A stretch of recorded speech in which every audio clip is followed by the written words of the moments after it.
A striker who scored over 350 career goals holds his country's all-time scoring record with 89 goals in 124 appearances and ranks as Europe's second-highest international goalscorer behind only Cristiano Ronaldo. Yet somehow he's constantly dismissed, mocked, and labeled a failure. Meet Romelu Lukaku, arguably one of the most disrespected footballers of our generation. Romelu Lukaku has scored more international goals than Lionel Messi. Let that sink in. More goals than arguably the greatest player of all time. Yet every summer transfer window, we hear the same tired narratives about how he's not good enough for elite clubs. Let's break down Lukaku's career club by club, because the statistics paint a very different picture than what you hear on social media.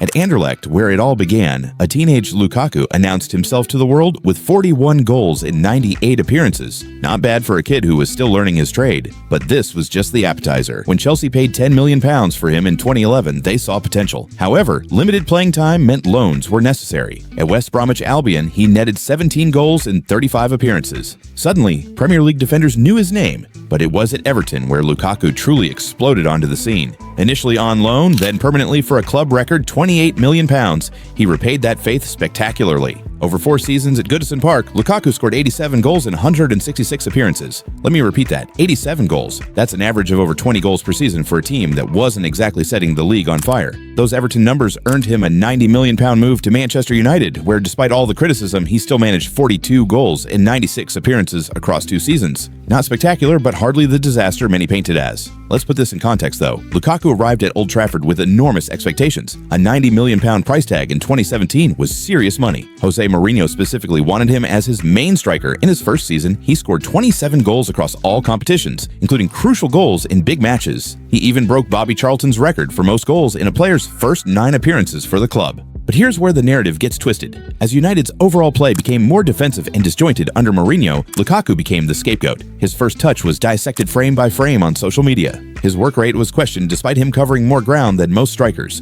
When United failed to challenge for the title, somehow it was Lukaku's fault, not the tactical confusion or the dysfunction behind the scenes. The second season was tougher. Just 15 goals as United's attacking play became increasingly sterile. But here's the other side of the story. United as a whole were struggling. Paul Pogba was in and out of the team, Alexis Sanchez was a disaster, and the entire attacking structure was broken. Yet Lukaku bore the brunt of the criticism. When Ole Gunnar Solskjaer arrived and implemented a more counter-attacking style that didn't suit Lukaku's strengths, the writing was on the wall. Lukaku's move to Inter Milan for €80 million is where the disrespect becomes truly baffling. At Inter, Lukaku didn't just succeed, he dominated. In 2 seasons, he scored 64 goals in 95 appearances while leading the club to their first Serie A title in over a decade. This wasn't just about individual success, he was the driving force behind Inter's resurgence as a European powerhouse. The partnership with Lautaro Martinez was poetry in motion. Lukaku's hold-up play, his movement in the box, his ability to create space for others. These weren't just goals and assists statistics. They were masterclasses in modern striker play. Yet somehow, when he returned to Chelsea for a record £115 million, the narrative remained the same. He's not elite level. Lukaku's second stint at Chelsea was undeniably disappointing.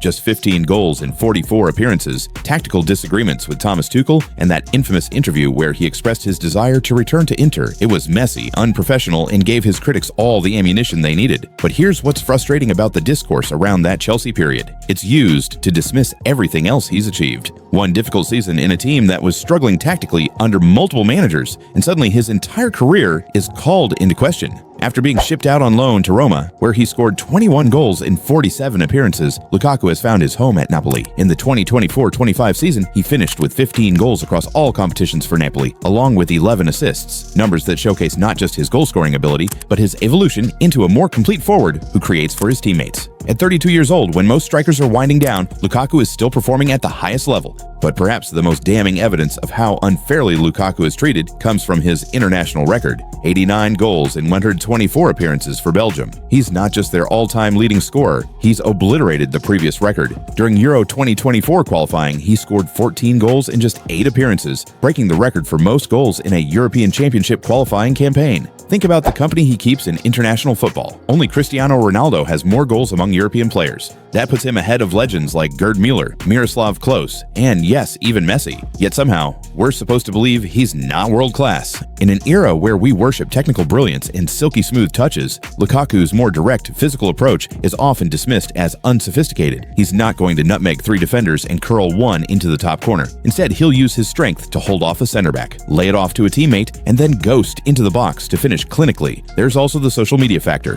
Lukaku's touch compilation videos go viral for all the wrong reasons.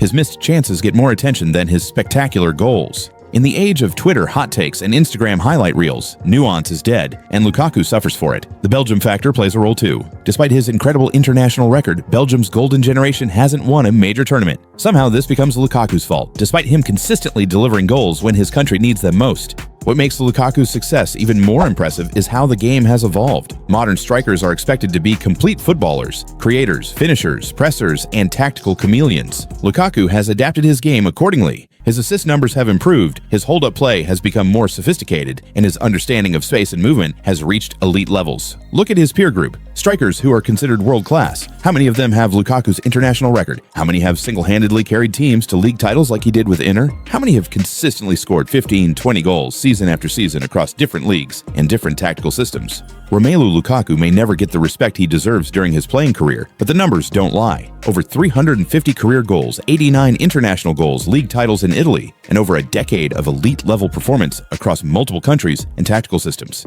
If that's not world-class, then maybe we need to redefine what world-class actually means. One of the most disrespected footballers of our generation? Absolutely. But also one of the most successful strikers of his era, whether his critics want to admit it or not.